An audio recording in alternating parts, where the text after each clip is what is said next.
Good morning.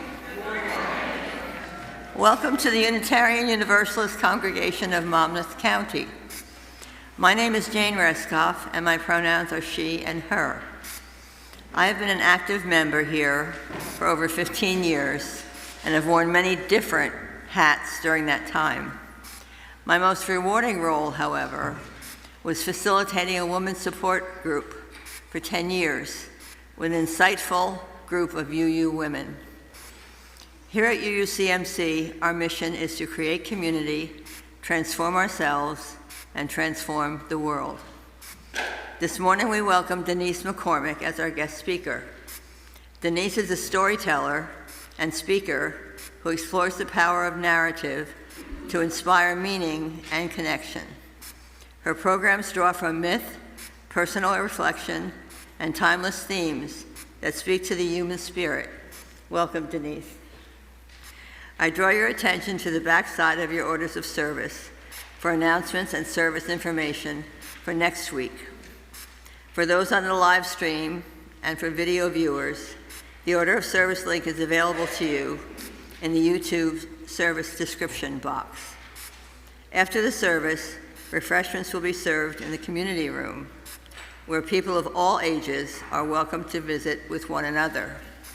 If you are new to us, please do check our website, where you can sign up to get all the latest news of the congregation by email. We look forward to getting to know you better. Please put your devices on silent as we enter into worship together. Welcome again to this place of love and hope.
Thank you, Michael. That was beautiful.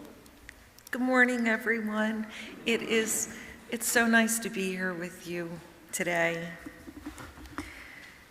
Ask and it shall be given to you. Seek and you shall find. Knock and it shall be open to you.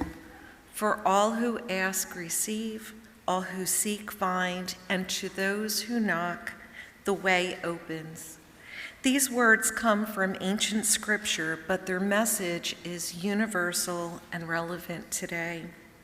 About the power in asking, the promise in seeking, and the expansive possibility in aspiring, reaching toward what nourishes our hearts, minds, and souls. We are promised rest and rejuvenation. We have more than the right. We have the responsibility to ourselves and to the interdependent web of which we are part to take action on our own behalf, to speak up, to reach inward, to move forward with intention. Let's affirm that we, as individuals, have intrinsic value and deserve respect and compassion simply by virtue of our being. Jan? This morning, Jan Boyaren will be lighting the chalice for us. We light this chalice as a symbol of the power and spark within each of us, a gesture that affirms our inherent worth, and a reminder that caring for ourselves is not a luxury, but a vital way we stay present for others. May we recognize, reflect upon, and ask for what we need, accept love when it's offered, and ensure for ourselves moments of rest and renewal. Please rise as you are able to sing with us hymn number 205, Amazing Grace. And as we sing it, we will be using or substituting the word soul for wretch.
This morning for our wisdom story, Time for All Ages, I've selected a Halloween story, The Witch's Adventure, a paper cut story. I hope that you enjoy it. Once there was a witch, And like other witches, the witch had a tall black hat, and she carried in her hand a broom.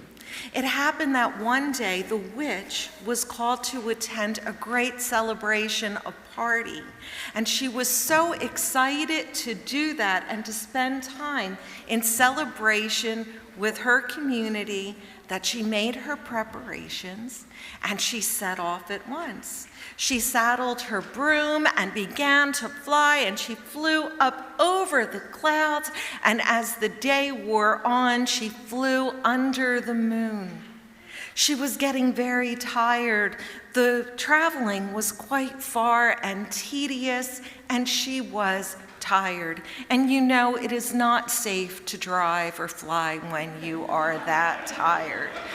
So as she came over a wondrous forest full of greenery, evergreen trees, fir trees that expanded far and wide, she decided that she would stop to rest and continue her journey the next morning. And so down she flew from the high sky into the forest, where she found a small clearing where she might spend the night. Now, she didn't want to sleep out on the ground, and she thought to herself she needed something to sleep in. And what do you suppose that was? It was a little house. And so she took out her wand, and she said the magic words, abracadabra, which mean I create as I speak, and lo and behold, there was a house. But the witch looked at the house and she thought, that is such an odd, peculiar looking house. It's just not quite right. So she said the magic words again, abracadabra.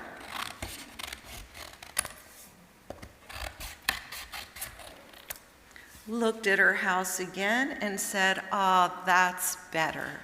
That's a much better roof than before. Now, the witch wanted to go into her house, but her house was lacking something else. Do you know what that was? A door. So the witch said once again, as she waved her magic wand, and she made for herself a door. And she was very careful to make sure that it had a space for her hat to go through.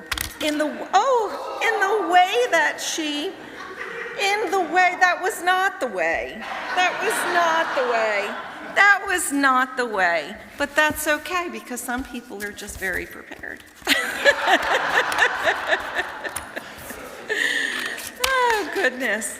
All right, so she said abracadabra. She made for herself a little door that had room for her hat to go through. Calm down, scissors. And then she thought to herself, I'll need to get up early in the morning. Now, this witch did not use an alarm clock. She used the sun in the sky, so that when the sun rose, so would she. The problem was, in this house, there wasn't any way for the sun to shine in. What do you think that house needed? A window. And so she took her wands and she said the magic words. And she made for herself a window.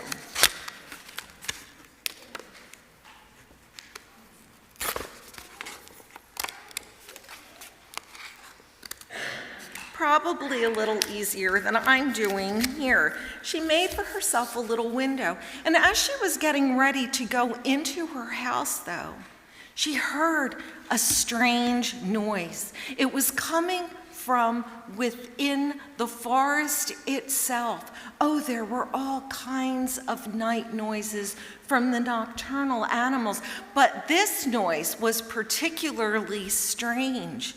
Ooh, ooh. And the witch went out into the forest to see where this strange noise was coming from and what was making it. And so she walked along and she saw the night owl who was hooting, and she heard the tree frogs croaking. But as she went, she saw something else, something she didn't expect. There in front of her by a tree was a little ghost. And she realized when she saw that ghost, he wasn't booing to scare her. He was crying. Oh, little ghost, what is the matter? Why are you crying? I'm crying, said the little ghost, because I don't have a place to live. I don't have a house to haunt. I'm out here all by myself, with nothing but the expanse of the forest around me, and it makes me very sad. And the little witch said, oh, come with me. And she took that ghost back with her to that little house that she had made. She said, you can stay here with me if you want. She said, as a matter of fact, I'll make you your own little door so that you can get in your own way. And so she took her magic wand and she said, and she made a little door for that ghost. Now, as the ghost and the witch looked around, they saw the beauty of nature that surrounded them. And they saw the beautiful night sky that was sparkling with stars. And so the witch took her magic wand one more time and said, and she made for herself a porch right at the front of the house. And the little witch and the ghost sat on the porch for some time, sharing one another's stories and admiring the beauty of nature. And when it became a little bit later, they went into the house, and the witch went to sleep in the bed she had made. In the morning, when the sun streamed through the window, it tickled her nose and woke her up, and she prepared to continue on her way to her party, to the celebration with people she knew and loved. And she said goodbye to the little ghost, and she said, little ghost, I'm leaving this house here for you. So now you do have a house to live in. And maybe on my way back, I'll stop by and visit you. And as they each came out of the house and stood before it, they saw that the house was a jack-o'-lantern, a home that was kindled and would forever be kindled by the light of friendship.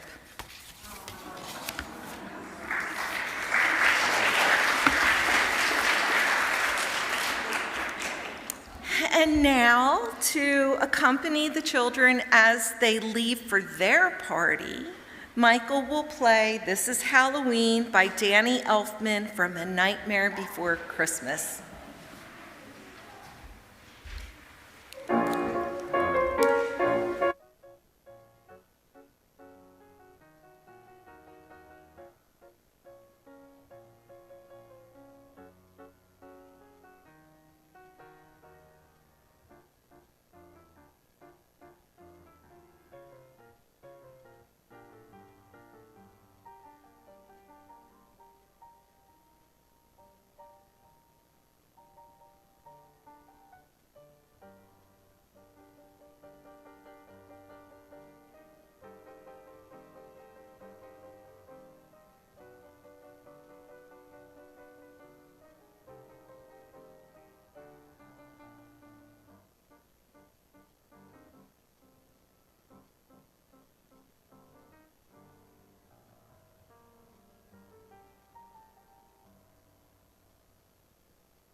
Every week in this congregation, we are provided with an opportunity to practice generosity.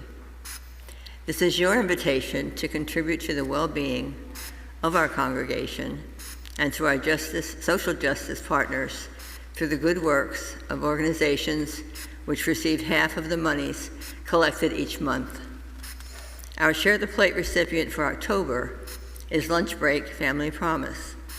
Among its many programs and client resources, Woman's Worth provides personal growth programs, helping women organize their lives. From attire giveaways are relied on by dozens of students to give them confidence as they attend one of their high school celebrations.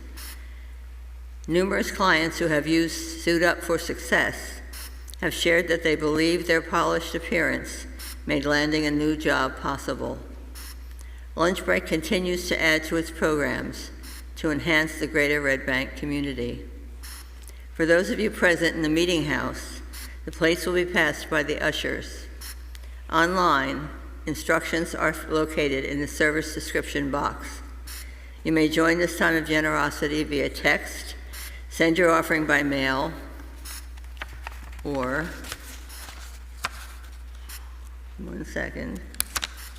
or charge your contribution online with a memo designating an amount to Lunch Break Family Promise.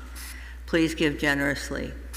Lastly, thanks to the UCMC Endowment for supporting today's service through its annual disbursement to the congregation. You can find more information on how you can help our endowment strengthen the mission by going to ucmc.org, plan giving. Thank you.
In our tale for all ages, we heard about a witch in her travels.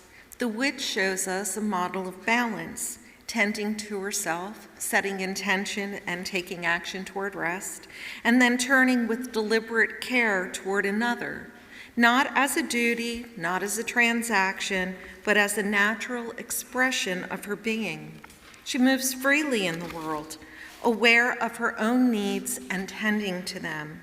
And through that self-care, she extends grace, kindness, and generosity outward beyond herself. Stories like hers often carry deeper nuances of light and love, subtle messages that transcend the obvious. Sometimes they hold powerful reminders that we, each of us, are worthy of care too. That attending to ourselves is not selfish, that true grace comes from embracing both our own needs and the joyful strength and compassion it allows us to share as our best selves. I have another story, one of my favorites as I know it, from the perspective of someone who witnessed the event, perhaps even the protagonist herself. This story is titled A Pair of Silk Stockings. It was written by Kate Chopin, a pre-feminist author whose works were deeply reflective of her own experiences and the lives of so many who came before her and have come after her even today. The story is probably set in Louisiana in the late 1800s, when $15 was equivalent to about $368 by today's standards. Not a fortune, but certainly an opportunity to embrace, if one chooses to do so, a small respite, a reprieve from the cares of the world, when some people had a harder time getting by, just like today, just like many of us. And yet, how many of us hesitate or even refuse to accept that opportunity to replenish our own vitality? A pair of silk stockings, like the Little Witch, conveys essential truths about our human nature, but it goes a step farther to expose the dire impact of Grace's foils, guilt and shame, and that intangible, painful sense of not being enough, when in every sense we are more than enough and truly inherently worthy. A pair of silk stockings. Little Miss Summers one day found herself the unexpected owner of $15. It seemed a very large sum of money. The way it filled up her money bag gave her a sense of importance that she had not enjoyed for years. For a day or two, she walked about the house, her head in the clouds, contemplating her choices. She did not wish to act hastily and do anything she might regret. At night, she lay awake staring up at the plaster, her mind racing as one idea chased away another. $1 or $2 might be added to the price she usually paid for her daughter Janie's shoes. That would guarantee they'd last that much longer than usual. She might buy cloth for new shirts for the boys, and each of the girls should have a new dress. Caps for the boys, sailor hats for the girls, and still there'd be enough left over for new stockings, 2 pairs per child. Oh, the time that would save her in mending the old stockings. The idea of seeing her little family looking all fresh and new for once in their lives made her restless with excitement. Sometimes the neighbor folks would talk of Mrs. Summers' better days before she even thought of being a Mrs. Summers. She never indulged in such reverie. She had no time for the past. The needs of the present took up all her energy. She knew the value of finding items at a reduced cost. She could stand in line for hours, making her way little by little to that necessary bargain. She could push her way in if need be. But that day she was feeling a bit tired and weak. Between getting the children fed and cleaning the house and preparing to go shopping, she hadn't even eaten. When she arrived at the large department store, she sat in front of an empty counter, trying to gather up the strength and the courage to push through a mass of busy shoppers. She put her hand down. She wore no glove and became aware of something pleasant to the touch. She looked down and saw a pile of silk stockings. The sign nearby announced that they had been reduced in price. A young girl, the saleswoman, asked her if she would like to examine the silky leg coverings. Mrs. Summers smiled as if she'd been invited to inspect diamond jewelry with the aim of purchasing it. With both hands now, she held up the stocking to the window to see the light shine through. $1.98. She said it aloud, and then, do you think there are any size 8s and a halves among these? There were many. She chose for herself a black pair and handed the girl a $5 bill and waited for her change and the wrapped box with the stockings in it. The box was so small it seemed lost in that worn-out old shopping bag. Then she went to the elevators, to the upper floors, to the ladies' rest area. She found a chair, sat down, peeled off the old stockings, and replaced them with the new. It seemed as if for the very first time, she was taking a rest from the tiring act of thought, as if she allowed herself to be controlled by some machine-like force that moved and directed her actions, releasing her from all responsibility. How good was the touch of raw silk against her skin.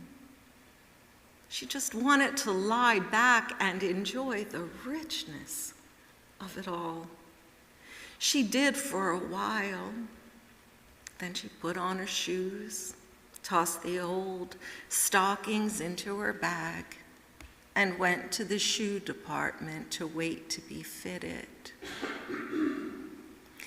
The young salesman there, he could hardly reconcile the battered, beaten old shoes with the beautiful new stockings.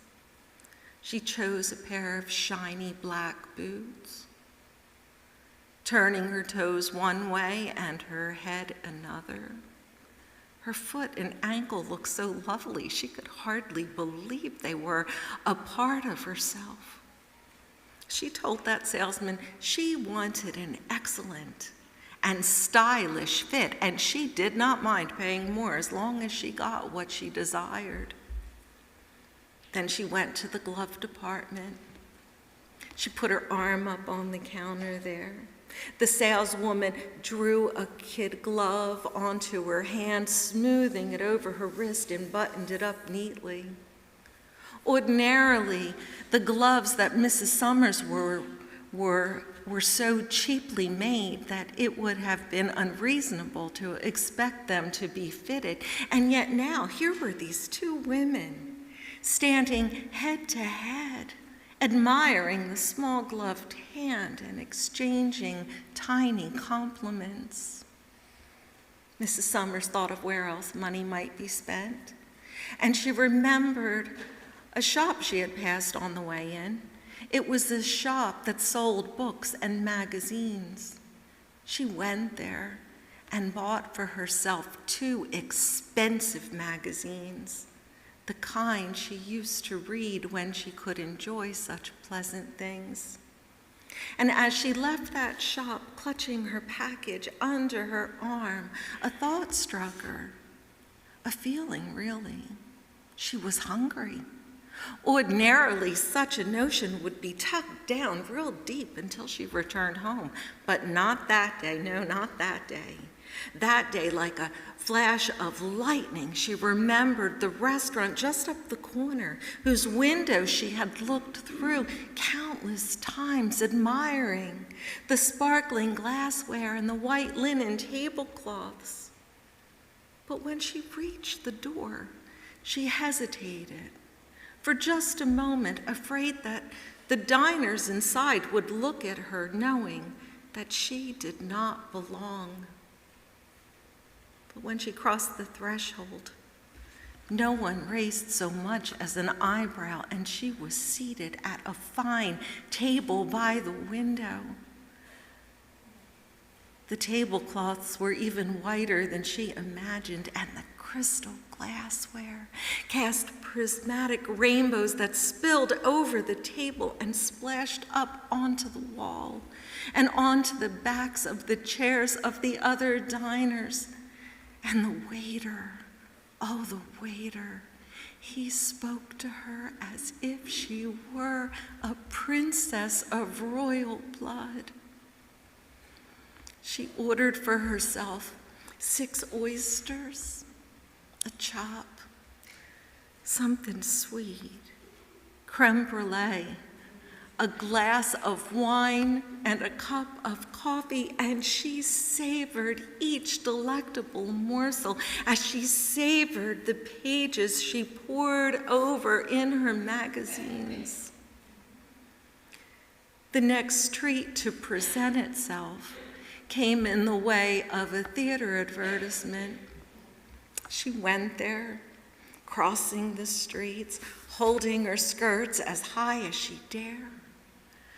The new stockings and boots and gloves did much for her appearance, and she carried herself straighter and taller, and with the satisfaction of knowing she belonged with the well-dressed crowd. When she reached the theater, the sights, the sounds, the colors washed over her in one glorious sensation.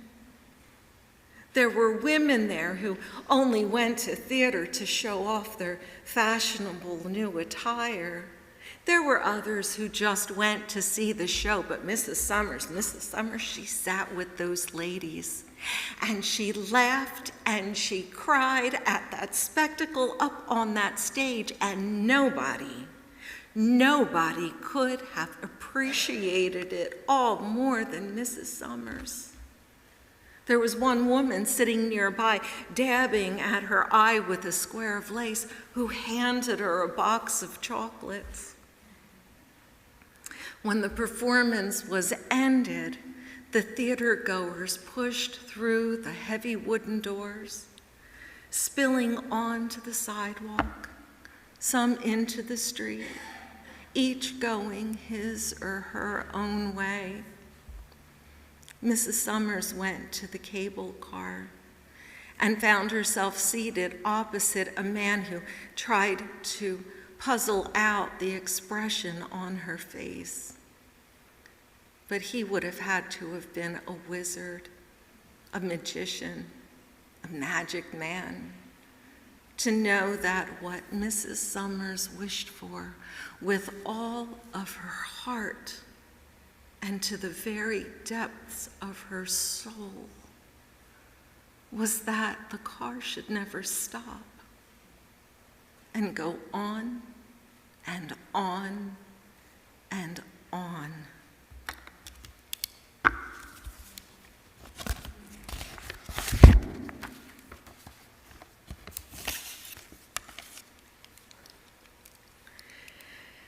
Mrs. Summers doesn't set out to indulge herself. In fact, she never indulges. She breaks suddenly and instinctively from a life of constant self-denial. What we witness is not vanity, nor even a conscious act of self-worth. It is something deeper, more primal, a moment of instinctive self-preservation, a breach in the hard wall of deprivation she had built around herself for survival. That moment, the feel of silk stockings, was not a decision made with the head, but a visceral awakening of the body, a fight or flight response, a nervous system finally overwhelmed. After that, she's no longer in control. Her senses take over completely, not to escape from her life, from the people she loves, but to hold on to herself in the only way she can, to keep from drowning, from disappearing altogether. And to complicate the matter, to make it even worse, after that brief respite from care and woe, instead of grace and gratitude, she feels shame. Mrs. Summers' sorrow isn't that the day of small joys is ending. It's that she can't forgive herself for having allowed them at all. She believes that a good meal made by another's hand, a quiet moment, a pair of silk stockings, must somehow take away from her family. And perhaps even more, that it will bring judgment and condemnation down upon her, robbing her of her identity of the self-sacrificing, ever-working, no rest for the weary matriarch. But that simply isn't, should not be, true. Caring for ourselves does not diminish our love for others. It sustains us. It is not selfish. It is an act of love. It is grace in action. What Mrs. Summers did was not a betrayal of her children. It was a rupture of silence, a flood of sensation that kept her from dissolving entirely. There was no malice, no neglect, only the body remembering that it is alive. How often do we make that mistake? That simple, necessary self-preservation for selfishness? How often do we deny ourselves the kindness we freely give others? It's easy to say we recognize and respect the inherent worth and dignity of every individual. It's easy to say we respect the interdependent web of all existence of which we are part. It's easy to say we hold acceptance of one another and encouragement to spiritual growth in our congregations, and that we strive for justice, equity, and compassion in human relations. But how often do we feel guilt for simple acts of love, or fail to recognize that we ourselves are worthy of the same love, care, encouragement, commitment, and forgiveness for simply being human? Are there times when we judge the self-care of others? This story invites us to rethink that impulse, to recognize that honoring ourselves, whether in unconscious or instinctive ways, or in deliberate maintenance of body and soul, is not a betrayal of love or duty, but a profound act of preservation and grace of love. Mrs. Summers isn't a hero. She doesn't transform, grow wiser, or return with a boon. There is no hard-won treasure for her. She is saddled with remorse. No, she is not a hero. That is, unless we consider ourselves the beneficiaries of her life lesson, the community to which she brings a boon. Because if we can transform ourselves by witnessing and mining the wisdom of the tale, then just maybe we can call Mrs. Summers a hero after all. Just maybe. Self-care is an act of love.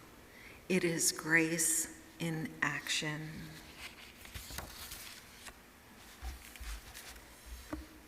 And now we will listen to The Light That Will Lead You Home with the UU Singers and Michael.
As we enter into a time of prayer and meditation, let's take a few breaths together and reflect with me on this simple mantra, a meditation on breath. Breathe in, breathe out. Breathe in, breathe out. When I breathe in, I breathe in peace. When I breathe out, I breathe out love. When I breathe in, I breathe in peace. When I breathe out, I breathe out love.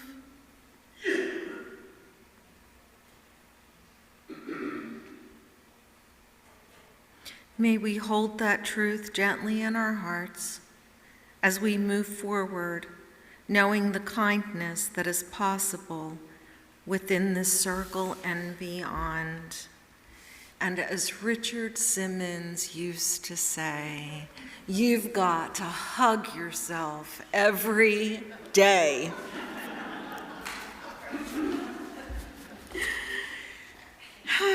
And now as you are able to stand or sit in body and spirit, please join in singing hymn number 107, There's a River Flowing in My Soul.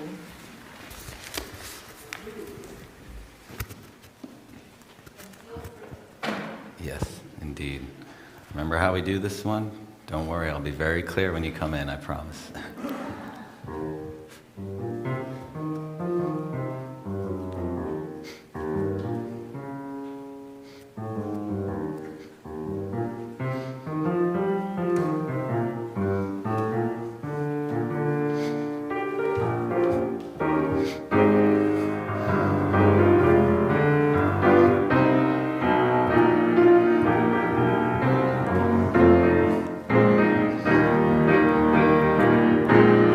There's a river flowing in my soul. There's a river flowing in my soul. And it's telling me that I'm somebody. There's a river flowing in my soul. There's a river flowing in my heart. There's a river,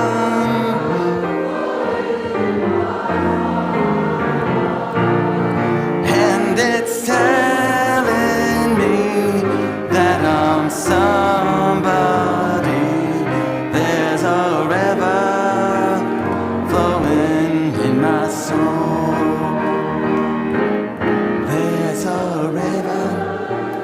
Flowing in my hand.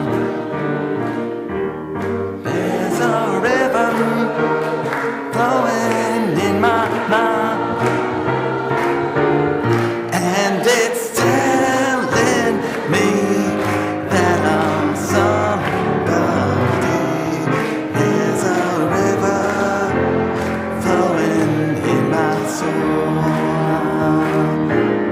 There's a river flowing in my soul.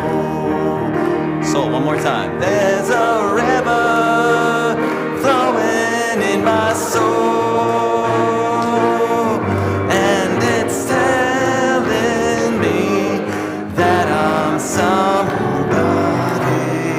There's a river flowing in my soul.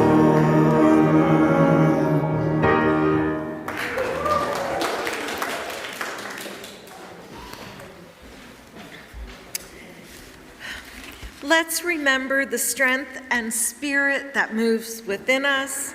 Let this be an affirmation that we are worthy, more than worthy, and perfectly imperfect as we are, symbiotic and transformative in a timeless dance with the cosmos. Let us go in peace to bless the world. Absolutely, amen.